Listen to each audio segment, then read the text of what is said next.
So we'll go ahead and call the meeting to order. I'm Jennifer Kahn with Washtenaw County Environmental Health.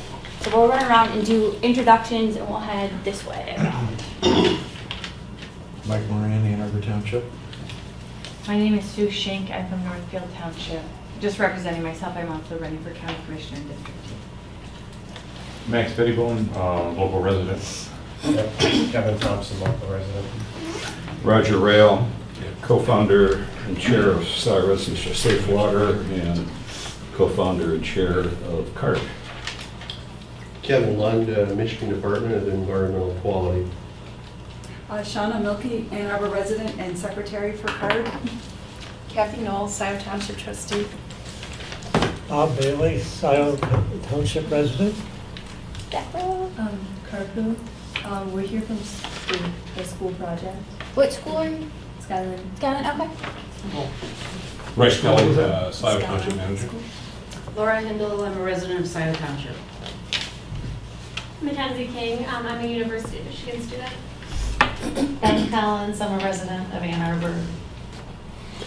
Vince Crusoe, CARD board member of the Sierra Huron Valley Group, and coordinating member for the Allen Creek Watershed Group. Rita Crusoe, City of Ann Arbor resident, professor of toxicology at the University of Michigan School of Public Health. All right, so welcome all, thank you for coming. All right, so the minutes from the May meeting were put out, so for the board to vote on approving those, where there were some comments that were incorporated. So, a motion to approve the minutes. I second. Okay, so let me know if I'm doing this right. Yep, no. Okay. All right, so all So in I would- favor? Discussion? Yeah, okay, thank you. Yeah. Any discussion? Yeah, in the item B4B, am I incorrect? I thought the detection limit for 522 was .07. It is, yes. Well, Okay, shouldn't we thank you. correct the .1 then? Yeah, Okay. thank you. I would move we change that. One other item, I don't know if this is something we want to reflect in the minutes of that meeting, or it's more appropriate for the minutes of this meeting. But on, again, on item 4, this time C, it says the community should understand that the confidentiality agreement is itself confidential, which limits what stakeholders can say about the negotiations. What happened is subsequent to the meeting, I got a message from Brian Nagel that the AG, that he had reviewed the agreement, agreed with the position I had taken actually at that time, that it was not itself confidential, and he gave me a copy of that agreement. I brought 10 copies in case anybody else wants one. So, Thank you. Thank so we you can for either put it in following this up on minutes, that. or we can correct the others, whichever. And seems you, most as I appropriate. recall, you shared it and posted it on the CARD Google Drives. Right. So I guess it depends on what we think, if the minutes are strictly what was represented, well, that is what was represented. On the other hand, if somebody's just reading these minutes, they may get come Well, away how with about mistaken both? ability. Why don't I put a note saying Okay. see June minutes for That revised would be fine. information? Sure. Yeah, You all could do right. it something like a bracket update. Yeah, I had a bracket. I was just going to say it was subsequently determined by the AG that the confidentiality agreement was not itself confidential. And a copy of it was sent to Mike Moran by Brian Nagel. So either way, and if you want, yeah, I'll just give you a copy.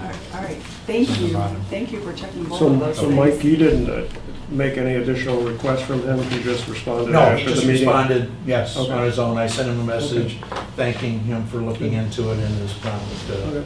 correction. Good request. All right. And as I said, we get 10 copies here. if Can anybody we wants vote one. on the minute? Yeah, Any other yeah. changes? All right, Right. so, So, yeah, I guess all in favor of, yes? Aye. Any All opposed? Okay, thank you. Should catch it. Yes. okay, and then so, agenda item number 3, current and upcoming card issues, we'll go through. There's been a request to reorder these, so that item F, videoing of the card meetings goes first. Just put a request, well, something I wanted to talk about, setting out the agenda ahead of time, that agenda, like reordering requests just be made ahead of time. But I know in this case, the agenda didn't get sent out to the whole group. So we'll have to talk after the meeting about sending the agenda out. I'm trying to remember my Robert's rules, but We I can thought vote that on you could raise an issue by Robert's rules, to change the agenda. And vote if we need to. It's, in fact, formal Robert's rules, I think you actually stop Approve the the agenda. agenda, you approve the agenda. But, We don't do it. I mean, it doesn't have to be formal, but Okay, so we can move forward to talk about item F first. Now, the videoing of the card meeting. So all those who just came in, you'll notice our video cameras and microphones are on. Come on in. There's some seats over here.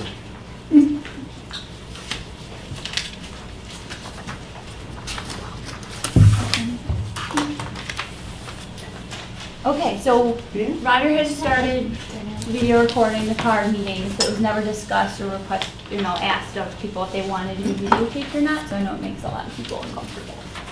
So we'll start some discussion on whether or not we continue to video the card meetings or not. What was your, Well, my main concern is that, first of all, I think there's a process, and I don't think we've done the process. Like, I would propose that at each meeting, it needs to be announced that the meeting is being video recorded and asked if anyone objects to it. And That's a then- good point. Yeah, and so I just think that that's a matter of process, and because we have different people coming to the meetings each time, it needs to be announced each time. And then the question is, what if somebody objects? And I don't know the law, but it just seems to me that it would be a good policy to say that if any one person objects, that that's sufficient, that that meeting is not video recorded. One person can Yeah, I don't keep agree the with whole that. video. I don't agree with that. So you want to vote? I could see maybe, if there's a point somebody wants to make, we can turn off the recording devices. I also, well, well, I appreciate, Roger, you recording it. I think it's good to have, no question. But in Michigan, the videotape rules require that everybody in attendance be okay with it. Yeah, I think we have to should have a There is- notice posted that this meeting will be videoed. Or we just state it at the very beginning of That's the what we meeting. do This in is- conferences, we just have a general, and then anybody who's well, on somebody the may- agenda can, sign a release notice. We haven't gone to that point. What is that rule, Vince? I'm not familiar with that. If you're videotaping a conversation, you have to have agreement versus a telephone. Telephone, you need one person. Oh, you're talking just about eavesdropping. Yeah, as a matter of fact, that'd be true, but I think the resolution is if they don't want it to be part of the meeting, they can leave, frankly. But I think you need to announce it, I think announcing it is quite appropriate. Yeah, I think so, too. Absolutely. and that's all. And if somebody has a problem with it, they can either leave or they can ask to turn it off temporarily or whatever. Yeah, we've talked about doing that. Nobody's asked to turn it off because But that may be what we do. If somebody feels sensitive about the conversation, that we would, it's like going into closed session with city council or something. not quite. Well, if you Pretty want much. to do that, I mean, if you want to accommodate that, then I think that it wouldn't be that hard to do in the sense that if you announce it in the beginning, Right. then it's going to be recorded. If somebody has an objection to it being recorded, we could let them say what they have to say in it, but I wouldn't let them control the meeting. Right. If they got something they don't want to be recorded, then we can let them say that. But it's going to go in the minutes. I mean, what's Well, yeah, I know. Well, yeah, I think there is some legal issues with recording it on a video if someone objects to that. I mean, you're the lawyer. You're the lawyer. certainly if they don't know about it, Well, about the recording, if you've announced the I guess- recording, you've I given an guess. opportunity to participate in the I guess. recorded meeting I or guess you're- leave. I guess you're right. for that's them how it leaving. usually goes, though. Yeah, we should announce it. I would say we should announce at the beginning of every meeting. It sounds like a good idea. I would agree with that. Yeah. And maybe we could post that on the card website too, that meetings are That's probably a videoed, good idea. so that people could know that. Right now, I think all the card meetings are on YouTube unlisted, as I recall. How do you find them? I can find it. There's a link to them. I'm not that good. No, I can find them. I found the last meeting, the EPA meeting. Maybe it is public. And I wasn't. It's under the card sign-on, so. Yeah, I mean, they really should be public because there's people that can't be at the meetings either because they have something going on Tuesdays or they miss, like Matt Nod's not here. I'm sure he would like to review what's going on. And, Michael Burkhoff has access to these. Maybe we can set it up so if someone wants to just sit in the meetings and listen, but not be on camera, that there's a place that they can sit within the room that is out of Yeah, Bryce. camera view. I'm Yeah. in the perfect spot over here. No, I got the camera over there now. Just take it. So, so as long as we announce it, I think that's probably adequate. And then if somebody doesn't like it, they can leave or suggest not recording it and we can deny that. It's a public meeting. Right, and it would seem like probably, somebody could sit in the doorway. I don't think they'd get recorded, right? Well, the other thing is, we're not live streaming this. Yeah. So in similar situations, somebody will say, can you cut me out? Can you, not show my face or something like that? It's already And I've done that during the editing, but But I need a haircut. it's just, I don't know. I just think, I just thought that it needed to be announced. That's a good I think point. I'm that's not, right. yeah. I think The that's faculty at the university are very careful about recording. right. Yeah. Thank you for And bringing they it up. don't do Yeah, I that. agree with you. Does that feel sufficient if we announce it at the beginning of each meeting and also post it on the CARD website that meetings are recorded? I guess I was wondering if there would ever be a situation where where we might want to have a conversation that's not recorded. I don't know. It is a public meeting. About this So conversation. public meeting is different. yeah, so you could have a So- different kind of meeting, Yeah. separate meeting Yeah. for that. So I guess just maybe Closed announcing it each session. time. Yeah, closed session. We can go in closed session out in the hallway. Yeah. Okay, well, I am glad you brought it up. All right, so Thanks. if nothing else on that item, we can jump to EPA meeting from May 17th. So that's agenda item 3A. I'm not sure. So I sent out a notice that I was not happy with the way that meeting was announced, and that the fact that the Sierra Club as a petitioner to the EPA Superfund was not noticed, and as a CARD board member, I did not receive notice. I'm both on Sierra Club and CARD. I think it's inappropriate to have selective invitations. I think we should have open meetings. I think Mike Burkhoff called me up right after I sent the email, and he's told me over the phone that he was very unhappy about how the meeting went forward, that he was not aware it was going to be selective and, invitation, and he wanted to make sure that he was not, or EPA was not implicated in that, and he expected a meeting like the previous meeting EPA had with a large stakeholder group in attendance, so he could get feedback from as many people as possible. He comes all the way from Chicago. He made that point. He said, I'm coming all the way from Chicago. I would like to meet with as many people as possible. So I would like to arrange a situation where we don't have that happen again. I'm not sure. I talked to Mike Burkhoff about it and suggested maybe we have a email list that we would use to notify people and have an agreement as who's on that list as a minimum. Maybe the CARD Corps, EPA, or the EPA petitioners, townships, City of Ann Arbor.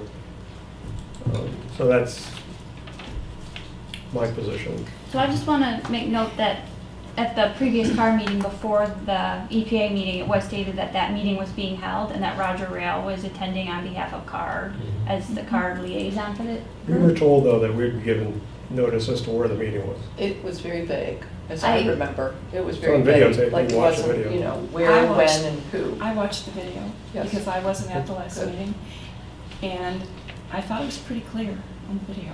Sorry, Mitch. Well, no, I remember at that meeting that Bryce said point blank you can come, but you may not or you cannot comment. So that left the impression that there was going to be a notice. I mean, we could watch the video now if you want. Oh, that's okay. But We don't need to. I'm pretty sure that's what was said. That's in my notes. Okay, but I meant in terms of notice, like you knew about the meeting. But I didn't know where it was. I didn't know the time of day. That's not notice. That's what I mean, yeah, I wasn't Okay. That's really- not notice. And the Okay. EPA was, and the Superfund petitioner, Sierra Club, was not noticed. They sent me emails. I got 2 emails from the chair and the vice chair, but they were not given due notice. Well, let So me that's get my into it. point, and I think it's Let me, problematic. I don't think we need to split up the card group. I mean, we should be unified and not be, fighting against ourselves. so I think you got a good point. However, when Michael requested the meeting, the audience he wanted was the municipal and agency group, which is a defined group. And when that discussion came up at the last card meeting, I explained that this was a municipal and agency as Michael wanted, but we weren't going to block anybody at the door. It's just that there may be focused discussion to those 20 or so members. So I think going forward, Mr. Burkhoff is going to have to be clearer about who he wants, because the list that went out from Water Resources is the M&A list. It's not a list of who attended the meeting in December. It's the municipal agency meeting. So there is no problem with people attending. The expectation is what's going to go on and who's, but that's the group Michael asked for. Not according to what he told me. Well, So I don't know, maybe he Go back to forgot, his- I don't know. I don't know. I didn't tape the telephone call. Well, I don't want to have an argument about that, because I think you're right. It's just that we'll have to be clear about the audience he's requesting. I would like to shift the discussion a little bit if I could, that it's not so much, instead of, saying, going back and looking back and saying who's to blame or what's to blame or what is their blame, but moving forward, what's the right thing to do? Mhm. And it just struck me, although I'm not part of the Sierra Club leadership, it just struck me as being very, very odd that the EPA Region 5 person in charge of this review is coming to town and one of the petitioners is not even invited. And so that strikes me as being something very problematic, and how that arranged and who made that decision, whoever it is, I think that has to be corrected. And there was some email discussion about who said I invited who, and it was like, to me, I think we need a point person whose responsibility it is to notify and who should be notified. And I guess the Office of Water Resources sent out a very legalese email saying, I'm not responsible, or something, like that. And so I just, so whose job is it? Well, the other, And who should be included? Rita, it's a good point. However, I'm going to go back to the way Mr. Burkhoff first expressed it. He wanted a meeting with the M&A, and that's where we went. who initiated that request? Was that from our side or from his side? He asked for it. He specifically He asked for He that? asked for the specific date and the specific time. And he asked for that group to meet? Yeah. Okay, he told me something totally different.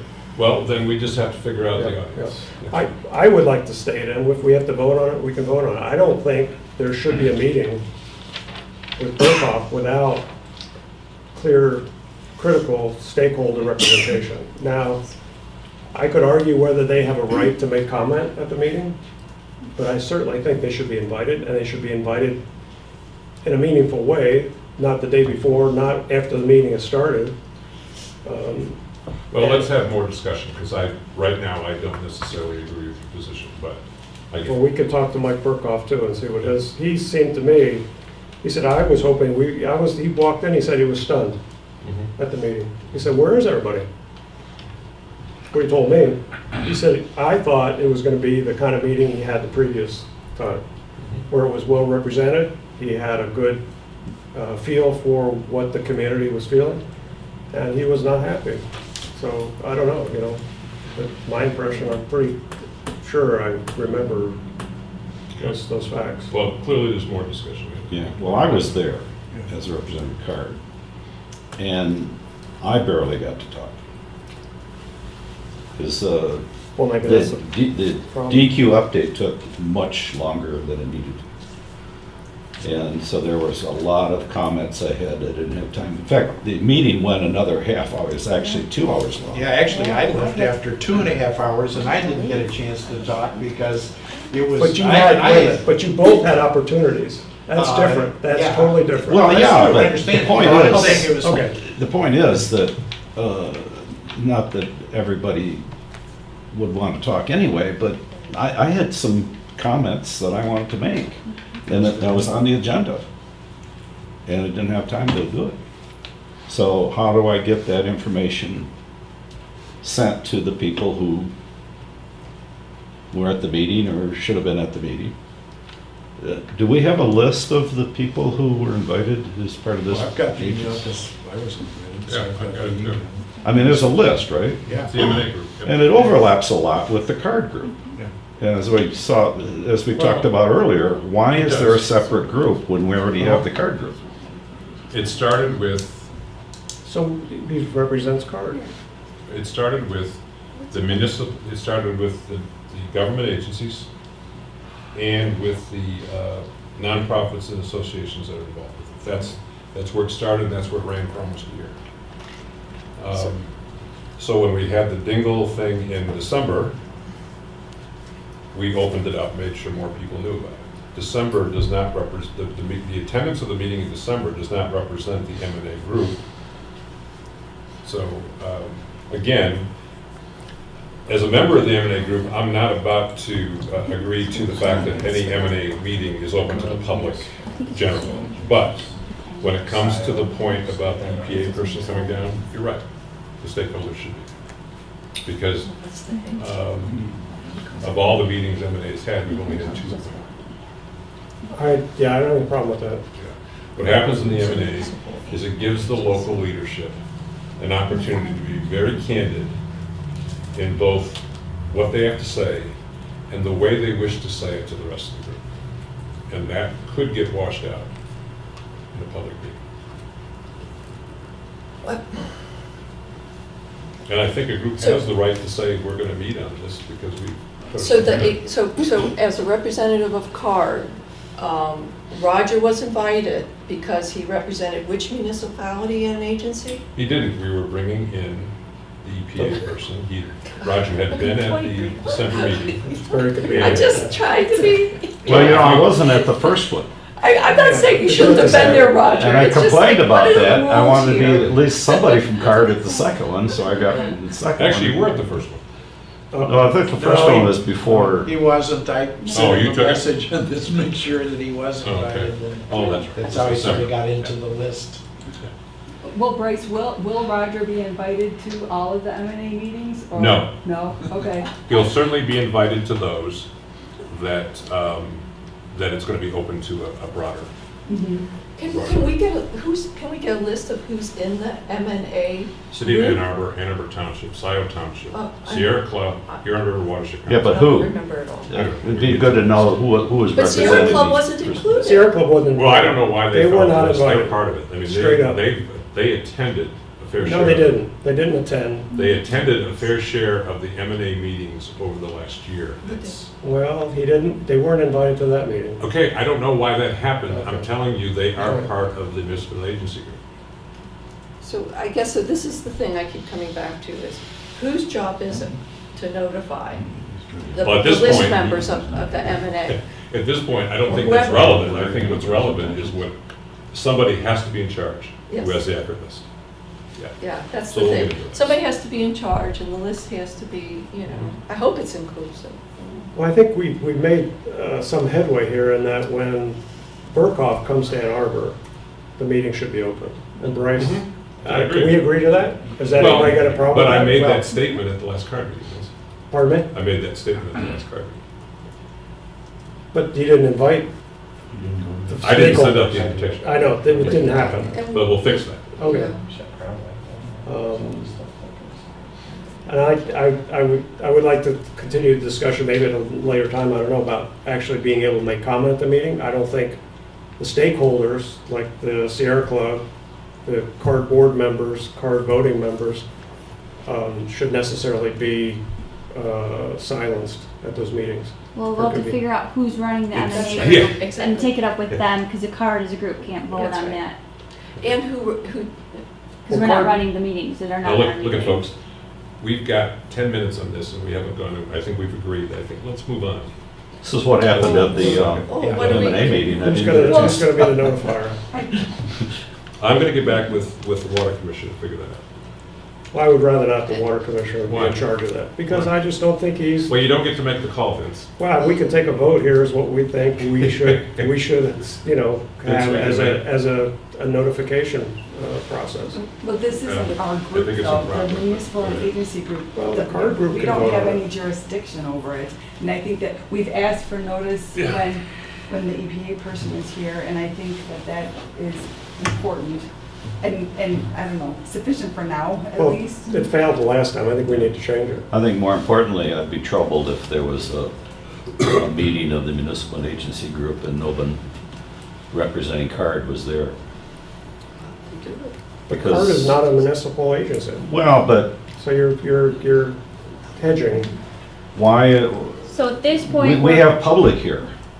Bryce, which you is can get back to important. us. The public really needs to keep informed on this. Roger, I think the line we're drawing is that CARD is not a signatory to either the petition to the EPA or the intervener's lawsuit. That's what defines anything. Okay, and that's true, and we can move on, but I'll just say, you know, CARD was supposed to take the place of the citizen outreach. And they will. We'll fix that, we'll Well, figure out we're the never end of this and we'll do a better job It's here. hard to, And CARD was the go-to group for, Yeah, but really on this one, CARD was on there. In fact, it was even on the agenda. Yeah. I mean, didn't get to it, but. yeah, that's. Hey, guys, I don't think we can beat this horse any more than we already have. I just want to make a general comment too here, addressing something that Roger said. Going forward, when we meet with Burkhoff in the future, you know, one of the frustrations I felt at this meeting was he didn't stick to his own agenda. And I was frustrated that Roger couldn't say more.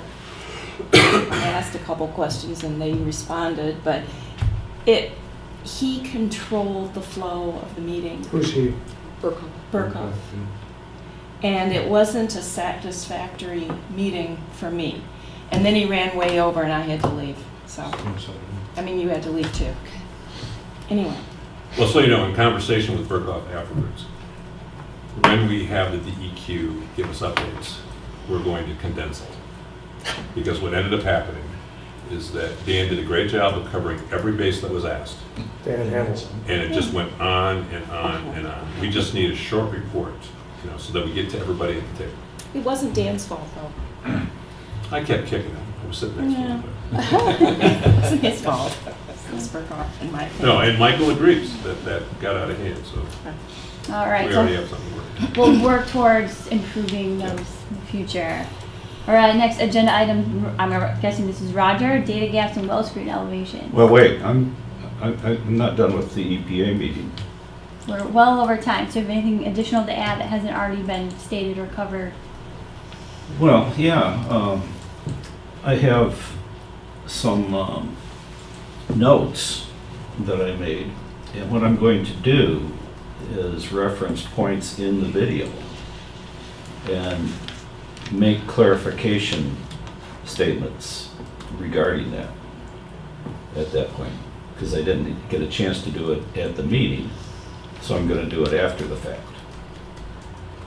So these are different time points in the video where I'm going to talk about it. And today, in part of what I'm going to be updating, I'm going to talk about the conceptual site model, because we did talk about that at the meeting. What is a conceptual site model? And turns out there's a reference for it at the DEQ. And one of the key points in the write-up about it is the complexity of the conceptual site model should be consistent with the complexity of the site. And what I maintain is that the DEQ's conceptual site model is nowhere near as complex as it needs to be to match the complexity of this site. What does that mean? What does what mean? Tell me about the complexity of the site. Well, at the EPA meeting, Jerry mentioned that he said, quote, "This is way different," talking about this site. This area you're talking about multiple conceptual site models. Okay.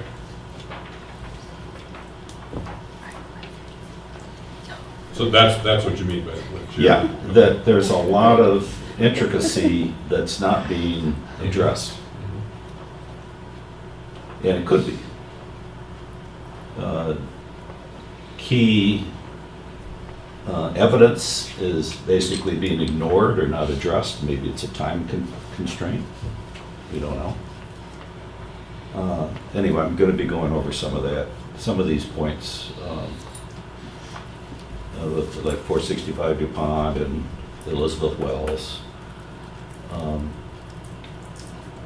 I'll be addressing here in the next segment. All right, so let me go back to the agenda. So, data gaps. So what I've done over the last couple days is I've put together some screenshots of the site. And this is all enabled because I just discovered on Windows 7 you can do a command and print screen, and it saves a copy of the screen as a PNG. So I don't have to do copy, paste, put it in Paint, save it. I can just do command print screen, and I've got a copy of whatever's on my screen. So I've made like 500 sheets. So I put a few of these together here. Yeah, it takes up a lot of space, more space than you mentioned. So here's the site. I'm just going to go through this real quick. So the people who are interested, I'm going to show this at the Sherrod thing leading up and after the Green Fair. This is looking northeast. So here's Scioto Township, here's City of Ann Arbor, here's Ann Arbor Township. Here are all the lakes, here are all the streams, here are the drains. Here's the Gelman site. And the Gelman site along with the third sister lake, Saginaw Forest area. Here are all the wells. Here are the plumes. Here's the original Prohibition Zone, the expanded Prohibition Zone, the Northwest Supply Well Prohibition Zone. Here are all the boreholes that Kevin's documented that the DEQ has enough information that can locate where it is. So this pretty much matches what all of the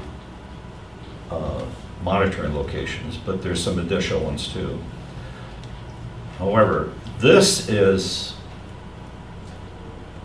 the yellow diamonds here are the 1995 data that's not all represented in the current database. And some of that data is pretty important because it shows some really high concentrations that could help us understand, for instance, how dioxin got to 465 DuPont and other places. What's going to happen in the future as the cleanup winds down and purging is reduced. All right, so let's turn off those. Oh, by the way, the white dots here are township properties that have wells or could have wells. So even though there's quite a lot of monitoring, back in '95, it wasn't nearly representative of all the wells that are close to the plume. And going back to the plume, we're going to look at it in 3D, building it from the bottom up. That's 85 parts per billion, 250, 500, 1,000, 2,000 or more and et cetera. So there's a lot of dioxin moving around in different places. Now we're going to take a look at dropping back to the 2D map and looking at the wells that are near the Gelman property. And what we're going to do is there's some wells that we don't have enough information for, so we'll turn off those. And we're going to turn off from every 20 feet down.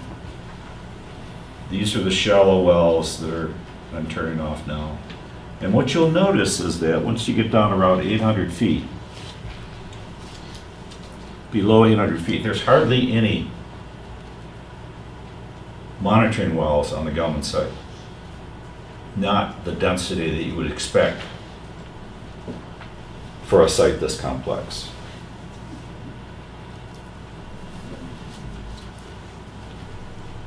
And that's a problem.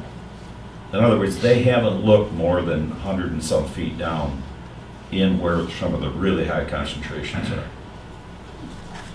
Or if they have, they're not releasing this to the public. If we look at those individually by layers, you can see that there's, wells in certain layers, other layers only have 1 or 2 wells, especially on the core property. Now, if we look at the dioxin concentrations, this is all of the dioxin readings extruded up 1 meter per part per billion for 2017. And again, we can look at this by screened elevation too. So here's the shallow. This is pretty much the marshy area, almost as shallow. And then as we step down through the layers, these are the different locations where dioxin has been. And you might be wondering, for instance, how did these really high spikes at DuPont Circle and MW77 get there if we don't see shallower units here in front of it? So this is the kind of tool that you can use to better define what the site's all about.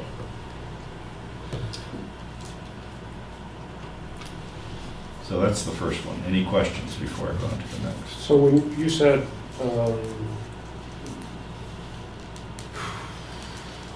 wells that had high concentrations were not early on in the discussion tonight here. You said early on that there were wells that had high concentrations. What did you mean by high concentrations? That were not being... Ones that would show up, We're not in the database. Yeah, how high is High. high? How high is high? well, so you notice it on this.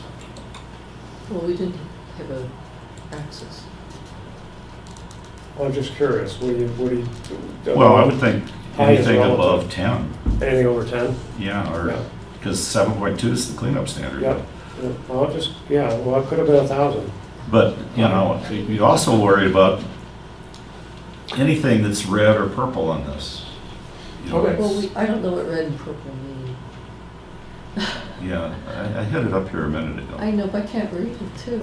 Yeah, well, this screen is only... I know, I'm just saying. First of all, it's not, the aspect ratio is not right. It's interesting, but. It's all condensed on the screen up there. It's much wider on mine. Does There you it go. correspond, I think maybe there's a map online, and the colors would correspond to what's online.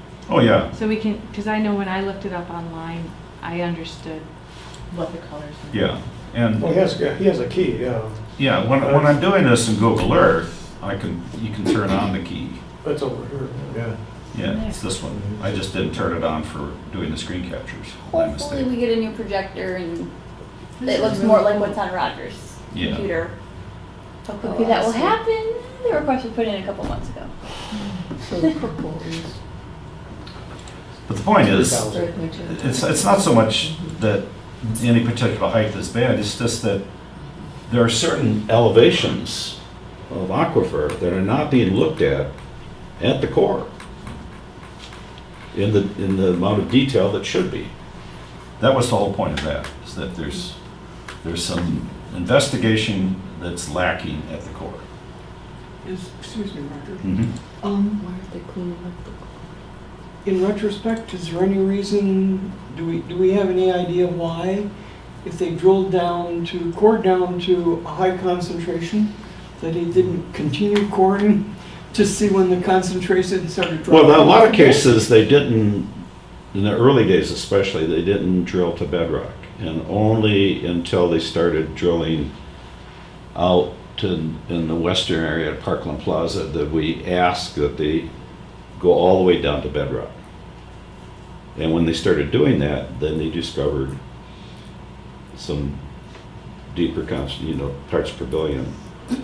Now it turns out that at the core, they actually had some deeper wells that were had triple digits, 112 parts per billion, in their own supply well when you worked there.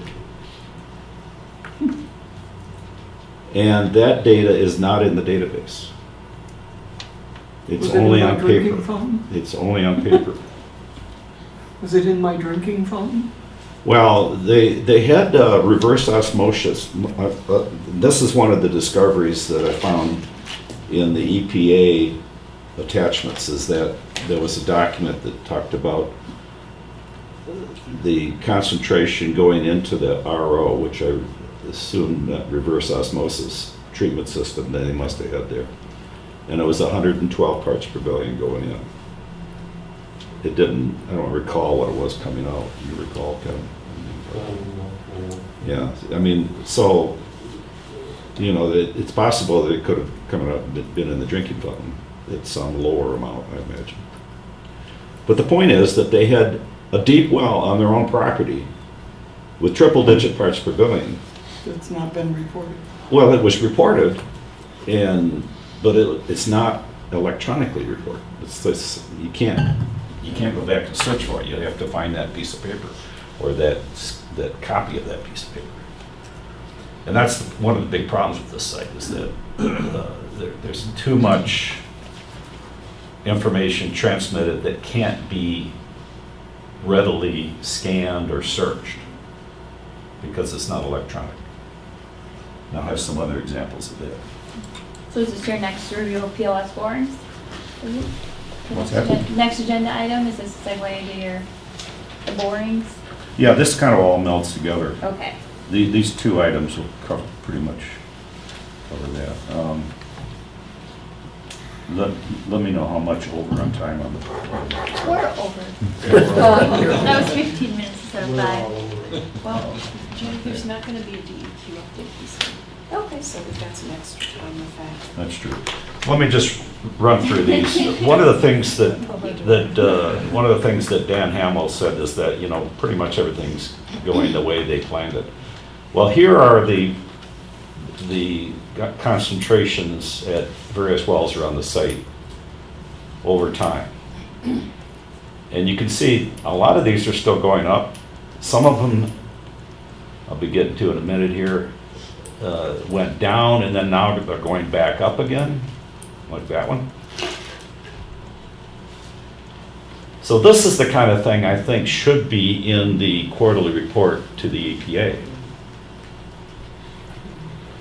To acknowledge there are wells that are going up, and there are wells that went down and are now going back up in recent years. And what does that mean? What does that mean for the life of the cleanup? Because we're talking about many, many decades, if not centuries. What's going to happen to all this dioxin? Where is it going once it goes through this well and that last 4 years rising like this? So Roger, would you say that the plume is not being contained? Well, it might be contained, but there's concentrations moving around in different elevations that need to be addressed. You can't just assume that they're going to be diluted by the time they get to the boundaries. We need to look at any evidence that occurs. We need to pay attention. But isn't the DEQ's intent to maintain? They don't want to. They want to minimize exposure. they want to contain the plume. It's not to clean it up. This is a remediation. So we're not, get it straight, EPA will come in and do a cleanup, in my opinion. DEQ is just trying to remediate and contain. So if they can use this data to say, well, it's being contained, they're going to be their point. And I That's think, the law. And that's where they're at. Except, you'll see in a moment, Okay. there's a lot of risk involved, because again, we got all these township properties to the north and northwest that could be impacted. I just want to get a high view of this, what's going on here. You're not saying it's getting off site dramatically. Well, what's happened over looking at the DuPont Circle area Yeah. over the years, there's clearly this northward component that's going on here. And what's curious about it is, if you look at the different elevations, there are hardly any wells other than what's available, for DuPont Circle and MW77. There's hardly any other monitoring wells leading up to this northeast component. So how did the concentration get to DuPont Circle? The conceptual model should address that. And part of that involves the 1995 data. If we look at I'll skip over this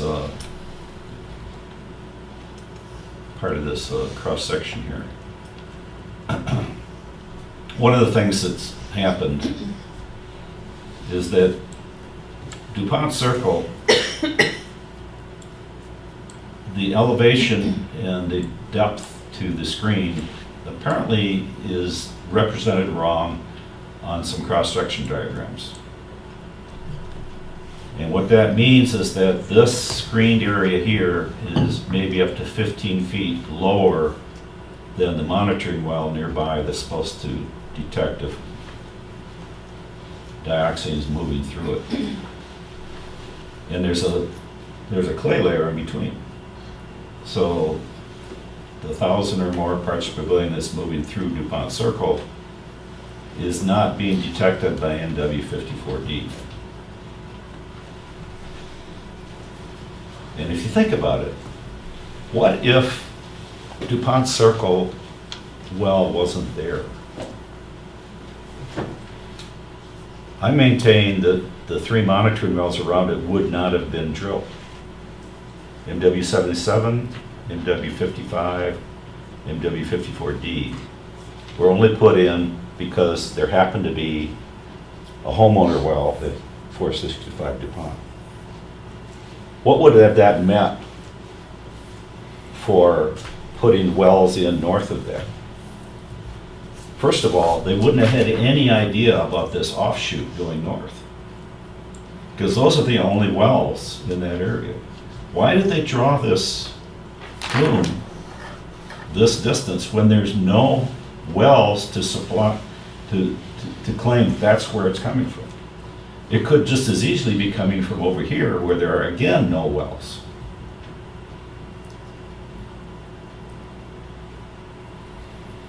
So I think we dodged a bullet there in that there happened to be a well put in. There's a homeowner well that we discovered this.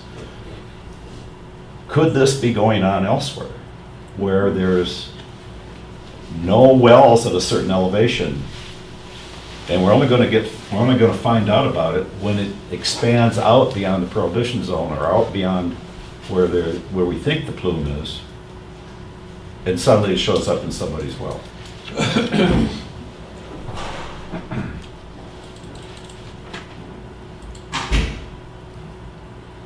Well, we had asked, the DEQ suggested we have wells in the northern prohibition zone, and Judge Sheldon said Right.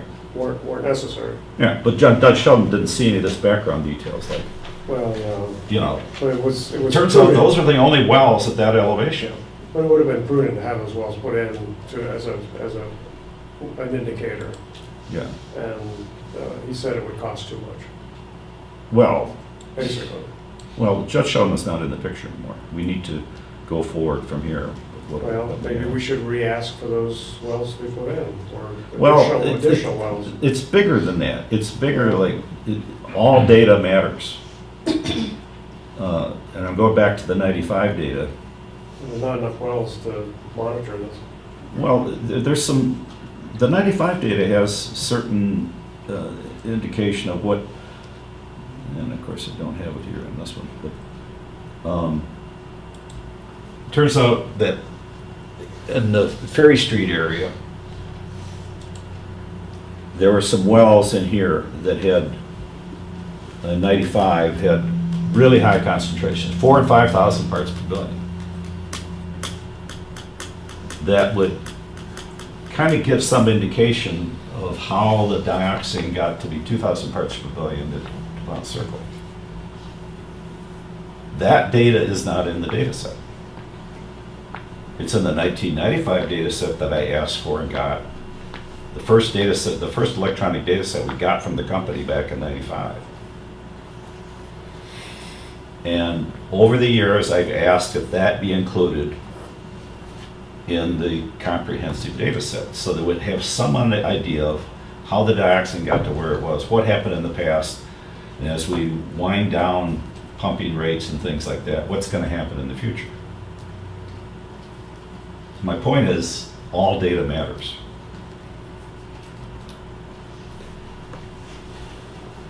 Well, I'm just wondering if there's some action we're going, you might recommend. I would say more wells. Well, I'm going to present this stuff to Berghoff. Okay, but what and is there an ask that's going with it? I mean, you're going to present it. What should the ask be? Request? That's what I'm raising the question. We should have a central comprehensive database that's up to date, that includes all the data. Not just the data from 95, but also the data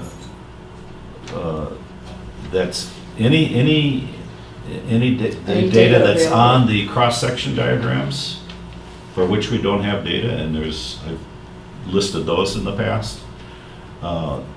We want the data from the DEQ, the data that the county does the sampling for and gets sent to the DEQ in the peripheral. Only recently has Dan been putting those in like one at a time, but the history of that should be included. Some of that's in the 95 data. Some of the stuff in the 95 data is no longer on the DEQ's data set. But, so that's a good ask, I would say. And we've been asking for that, but now we need to. Monitoring wells also. I mean, I remember. I would start the ones that Sheldon denied. Well, you need the data to know where you should put the monitoring wells. Those have already been defined and asked for, and so that's kind of like a easy. If you have the complete data set, you might have a better argument. Well, how long is that going to take? Well, so far, about 10 years, Yeah. 12 years. Yeah, so maybe sooner. I just remember mine was Yeah. By the way, this same thing is happening. I remember Mike Gephardt just ranting and raving in CARD meetings about how few monitoring wells there were for this site relative to other dioxin contamination sites that he knew about. Right. So it seems to me that it's not an unreasonable risk. I'm sorry. I disagree with you. If you want to compare dioxin contamination sites in Washtenaw County, there are 2 of them. City of Ann Arbor owns one, and there are about 25 times more wells than the Gelman doing analysis in the city of Ann Arbor. And how much bigger is the Gelman site? I think Mike was looking they more haven't done nationally at Rockland, major they like did Tucson and Claire, you know. I mean, that's not here to defend itself, but there's a huge difference in. But that's one little dump site. That's a big dump, And 40-acre dump. And it's not, as my understanding, I mean, I'm trying to remember the numbers, but they weren't like what we're talking about. I really don't care And what neither the do I. other sites are doing. I just remember. I care that. So Mike, this was his job, right? This is what he did before he worked for Washtenaw County, and he thought that the monitoring well number was low. I remember that. That's all I remember. That's all I'm saying. So the ask is for a complete data set, so we have all the information to make sound judgment for requesting new monitoring well Right, locations. and this is basically a rehash of the concerns we've had over the years. A One central of the- comprehensive data set. But now we have the EPA involved, Right. the quarterly reports. Right. I think it's an opportunity to put some asks on the table. I would That's good. say it is almost the lowest hanging fruit we have to say these wells were asked for before. DEQ agreed, Judge Sheldon denied them, we have a new Yeah, judge. who supported it? We could ask again that those wells be implemented. And that would happen a lot faster than going through a huge analysis. And I think both are okay. no, I say do both, but do both. Don't just say we're going to wait on the next data set analysis. They weren't that many wells we asked for. They weren't that close together. There'll be potentially many more wells installed, even around the ones we may get here. So that's what I would like to see happen. I mean, this is something that I've asked for before. And Was stuff still going on in court though? I thought, if I remember correctly, that's not on hold. Stuff is still proceeding in court while the confidentiality talks. Settlement occur. negotiations are part of what's going on, yes.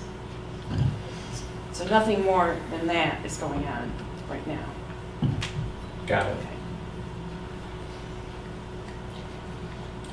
Okay. So it turns out it's not just 465 DuPont that has some curious things happening. MW 125 in Saginaw Forest is a strange case. Turns out that I was reviewing the different well boring logs and well logs, and PLS, Paul Life Sciences, drilled a whole bunch of borings.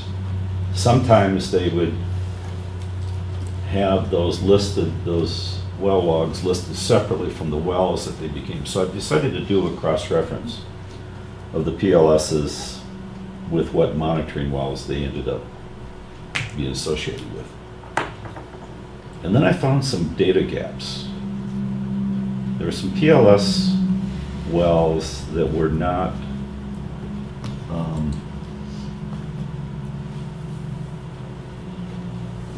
represented by monitoring wells. So I started looking at those. Let's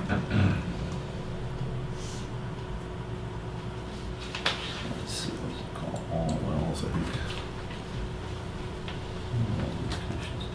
Here we go, this one.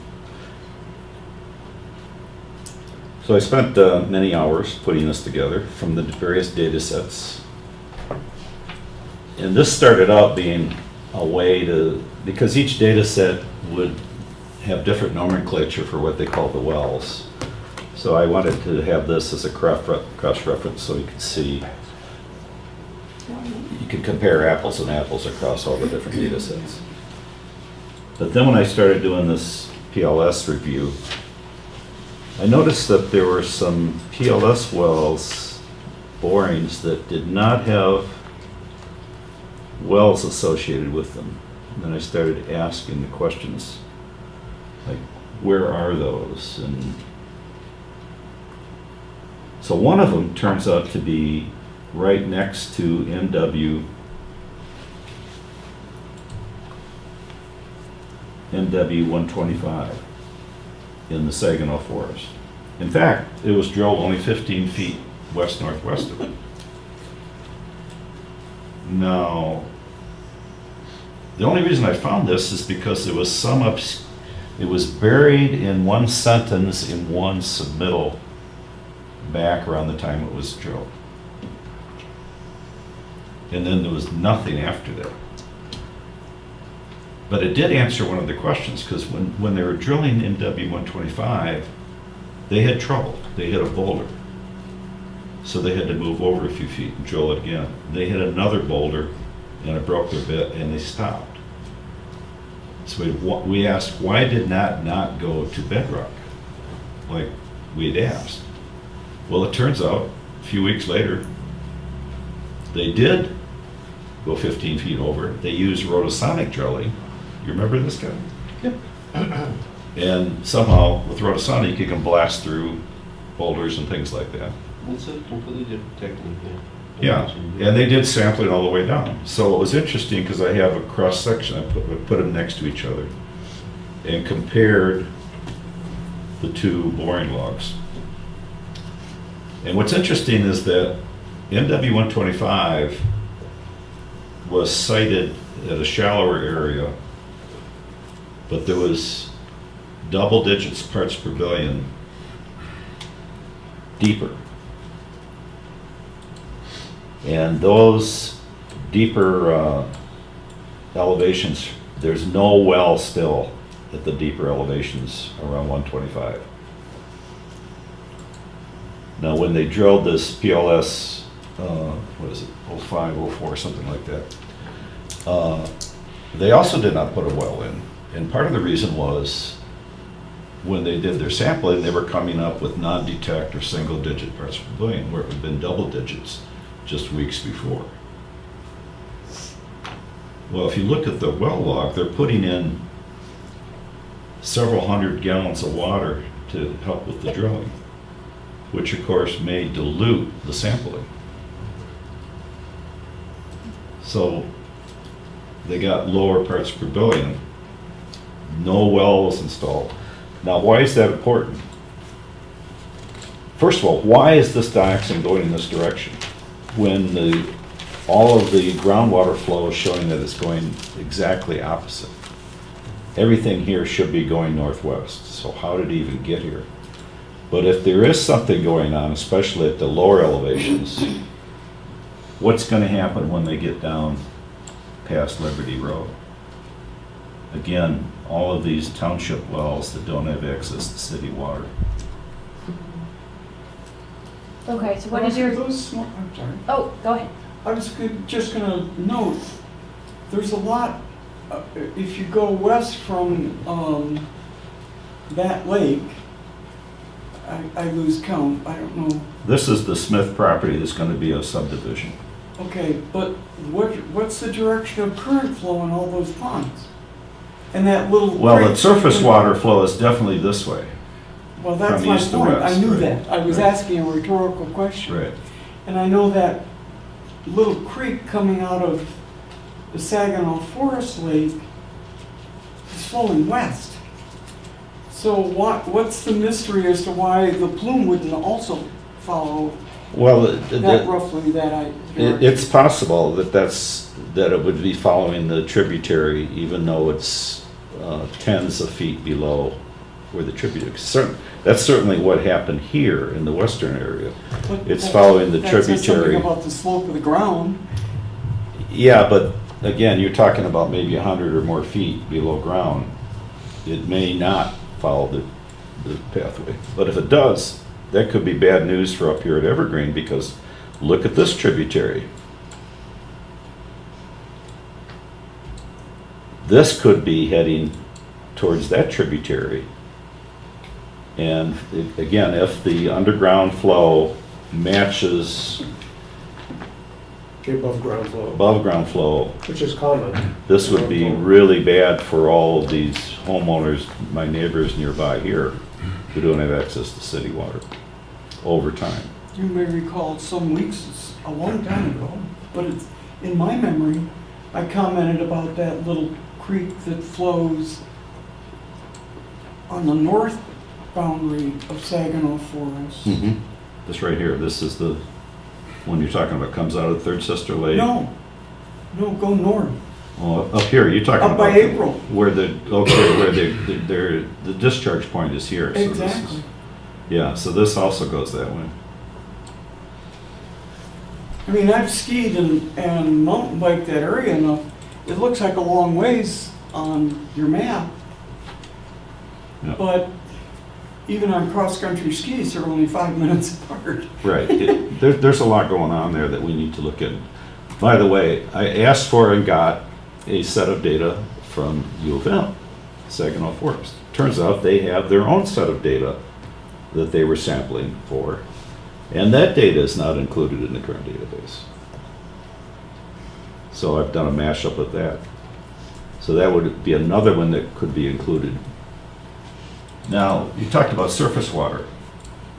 And this is again a review of what Dan Hamill presented at the maybe at the last CARD meeting, but definitely at the EPA meeting. He said, here are the sample points we had for surface water.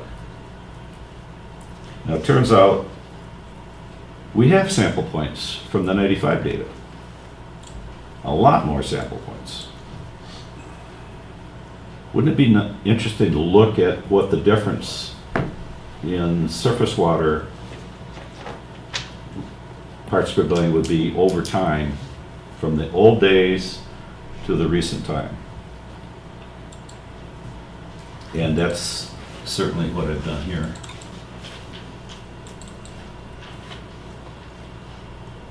So these, I plotted all locations for the early sampling points. And you can see some of them were sampled over and over again. See, some of these have many samples over time. And you can see they go down, they go up, they go down, they go up. Roger, Wouldn't it we be nice to need have know this? your Wouldn't it be- estimated discussion times, because we are 4 times over your. Yeah, wouldn't it be nice to have this data? Well, I'm taking Dan's portion of You that. can't take it, we're over that too. You Yeah. added it. So it would be, I think it would be important to include this data in the database. So that we have, when you do an analysis, you have complete. The 95 surface water sampling information. Right. By the way, there was another secret PLS monitoring location that I discovered that had, I think this is 4,330 parts per billion at a shallower area than any other well around it. And again, this is downplayed in any of the reporting. So what's going on at that level? At, just away from the core, that could impact the flow of dioxane out toward the northeast. Where's it at?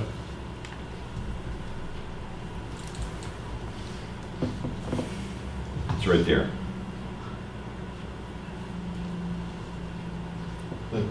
Is that 90, what's the nomenclature, what's that one called? So your, It's PLS something.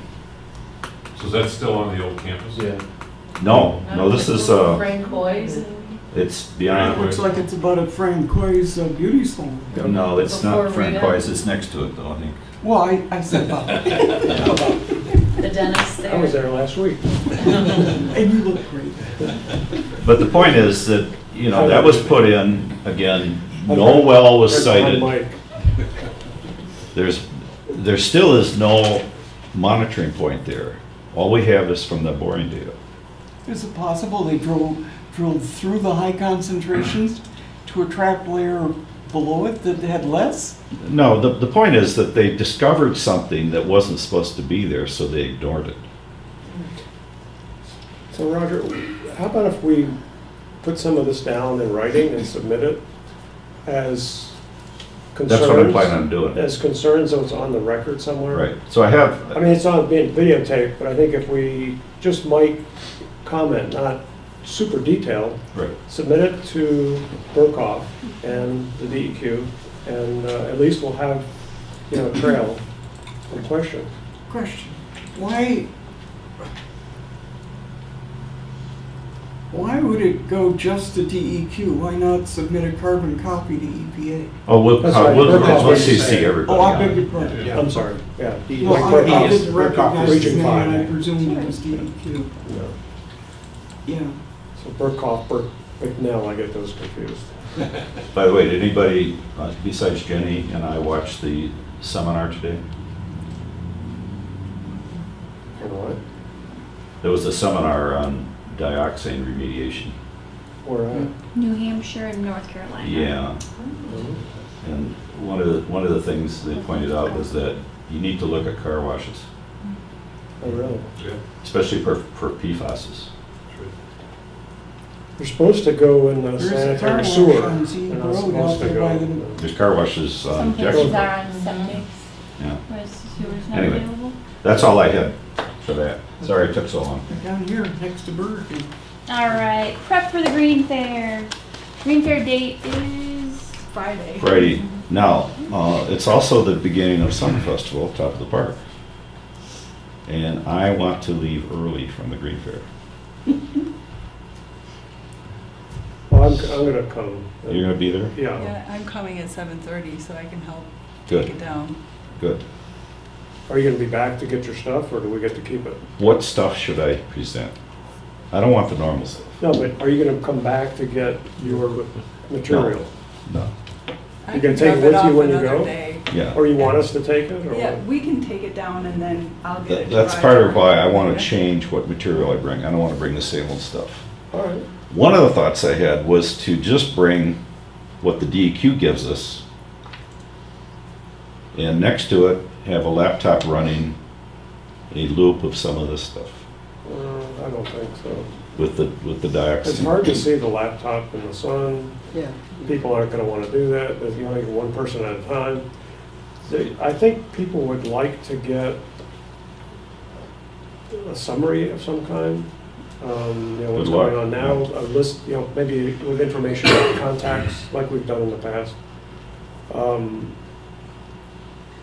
One of the things I thought we could do is just have some cards printed up that have websites, maybe with QR codes even, so that they can take it with them. Yeah, don't worry about, I can take whatever you bring and drive it out to your house Oh, yeah. afterward, Right, so but- don't worry about that. I really need to know what is it that we're gonna present. Yeah. We still want the water cycle for the kids. Sure, I'll bring the color. We still want the amount of water on Earth. You ran out of the water cycle Yeah. because there were so many kids.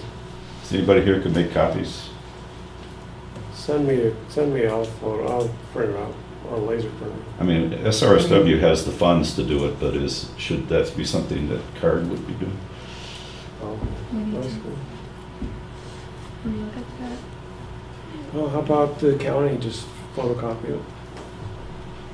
But I don't mind making photocopies and paying for some like 100 sheets. That's not a big deal. How many But we don't people? have money now. We only need maybe 20. I'll bring it over and Bryce will do it. Email it over, bring it over. Yeah, I'll do 20 it. or so. That's what I'm waiting for, is somebody to volunteer their machine. They have a lot of kids last year.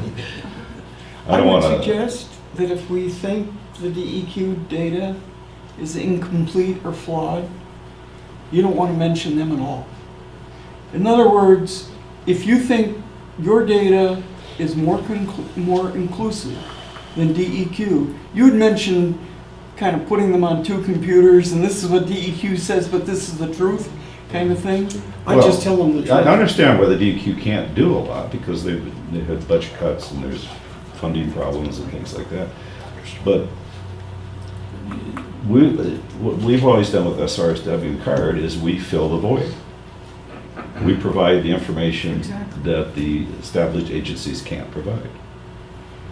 The analysis, the different mashups and things like that. I think it's key to stay higher level, not get too far in the weeds when you're talking to people who aren't familiar with the site, so because they're only going to have so much brain capacity after going to all the booths to retain the information, so just quick hitting So what would you? higher level.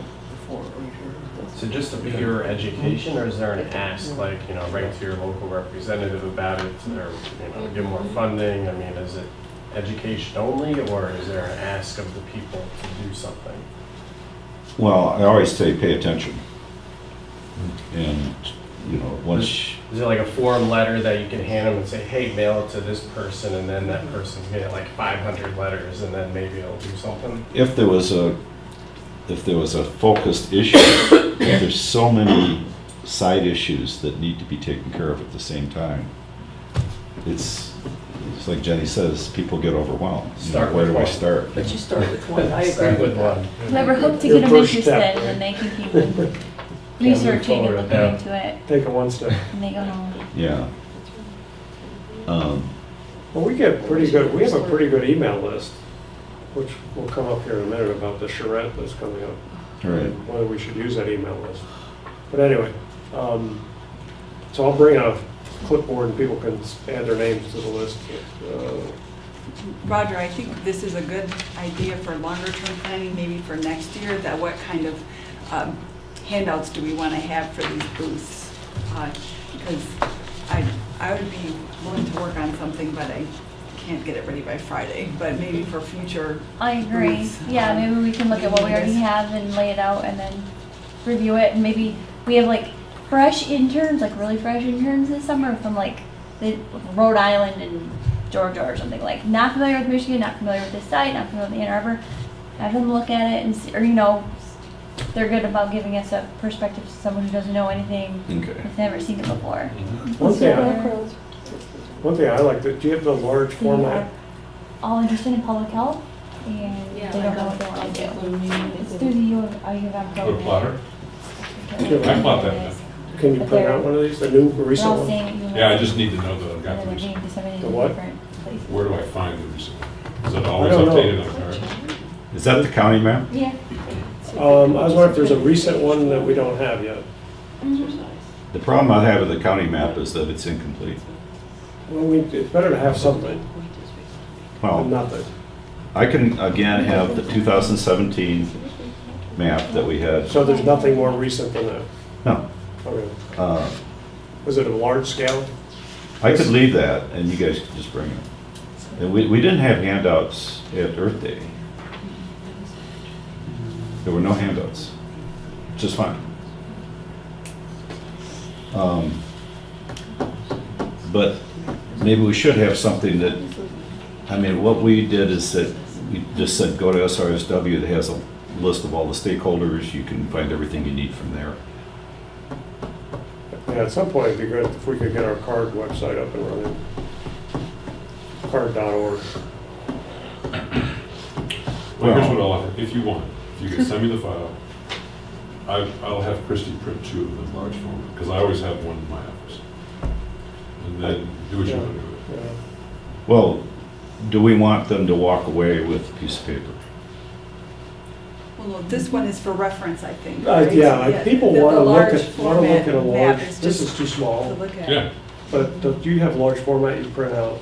I've got a copy somewhere. To hand out or to show? No, just to show. To show, people want to look and see where Well, they're again, I at. have the one we used at the Earth Day. Okay, it's a large format? Yeah, Larger it's bigger than than that, yeah. Yeah, okay. I was asking to see if there was a newer one than what you No, had. no. Okay. You know, here's a thought, but it's not a lot of time. If we typically don't do handouts, so my dentist and I are good friends. He's rude to me most days, but we're still good friends. So we were talking, and he wanted to know what was going on in the township, because he lives here. And I said, well, we're pretty involved in Gelman. Now, Don's lived here since college. He's a little bit older. He said, well, what are you worried about that for? It's all cleaned up. Misinformed. So you might think about putting a survey sheet on, people fill out. And how about if we find out what the audience does or doesn't know? And tune things up to that. Write one up, print it out. You need it would be great to have We'll put it out. Yeah, what do you know, what do you know? Just so we know where the voids are in the audience, so we can That's- target. that's- Maybe we can ask where they go for their information too, so we know how to reach them better. And so the trick is to do it in somebody that engages them. It's a little late to do some of this, Yeah. but I don't know. if you- Well, yeah. If you could, if we're gonna. It's just a miserable week. Yeah. Let me see what I can, I've just issued one Oh, did you? for project we're doing. Yeah, we put it on the website. You know, mine is 12 questions. It should never be more than that. Oh, 12 is a lot. For a fair, it probably needs to be, yeah. Okay, I well, was whatever. gonna say Let me 46. take a look at it and see if I can format it. Because I think I can use some of the questions Yeah.